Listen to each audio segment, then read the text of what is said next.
नमस्कार. जिल्हाभरातील आजच्या ठळक बातम्या. पालकमंत्री नितेश राणे शनिवारी जिल्हा दौऱ्यावर. सिंधुरत्न समृद्ध योजनेला मुदतवाढ. पालकमंत्री नितेश राणे आणि माजी मंत्री दीपक केसरकर यांच्या पाठपुराव्याला यश. महिला दिनाचे औचित्य साधित 8 मार्च रोजी सकाळी 10 ते रात्री 7:30 पर्यंत मसुरे येथे स्नेह मेळाव्याचे आयोजन. वर्षा राणी अभ्यंकर यांची माहिती. आखाती देशांमध्ये अडकलेल्या 140 नागरिकांची सिंधुदुर्ग जिल्हा प्रशासनाकडे नोंद. 20 नागरिकांना तातडीच्या मदतीची गरज. राज्य शासनाकडून मदतीसाठी लिंक उपलब्ध. गर्भाशयाच्या मुखाच्या कर्करोगाला रोखण्यासाठी सिंधुदुर्ग सज्ज.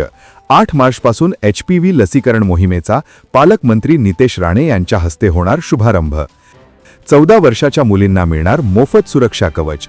जिल्हा आरोग्य अधिकारी डॉक्टर सई धुरी यांची माहिती. जागतिक महिला दिनानिमित्त सिंधुदुर्ग नगरीत महिलांसाठी ॲथलेटिक्स स्पर्धांचे आयोजन. मेरा युवा भारत व क्रीडा विभागाचा पुढाकार. जिल्हा क्रीडा अधिकारी निलिमा अडसूळ व माय भारत कार्यक्रम पर्यवेक्षक अपेक्षा मांजरेकर यांची पत्रकार परिषदेत माहिती. ग्रामीण पाणीपुरवठा यंत्रणा अधिक शाश्वत आणि मजबूत करण्यासाठी तसेच पाणी संवर्धनाबाबत जनजागृती करण्यासाठी सिंधुदुर्ग जिल्ह्यात 8 ते 22 मार्च या कालावधीत जलमहोत्सवाचे आयोजन. 8 मार्चला परुळे बाजार येथे होणार शुभारंभ. जीपचे मुख्य कार्यकारी अधिकारी रवींद्र खेबुडकर यांची माहिती. जिल्ह्यातील प्रत्येक तालुक्यात 7 मार्चपासून छत्रपती शिवाजी महाराज हा राजस्व समाधान शिबिर अभियान टप्पा 1 अंतर्गत शिबिराचे आयोजन. गावातच मिळणार योजनांचा लाभ. सिंधुदुर्ग जिल्हा परिषदेत भाजपच्या 27 सदस्यांचा गट स्थापन. संजय बोबडी यांची गटनेतेपदी निवड.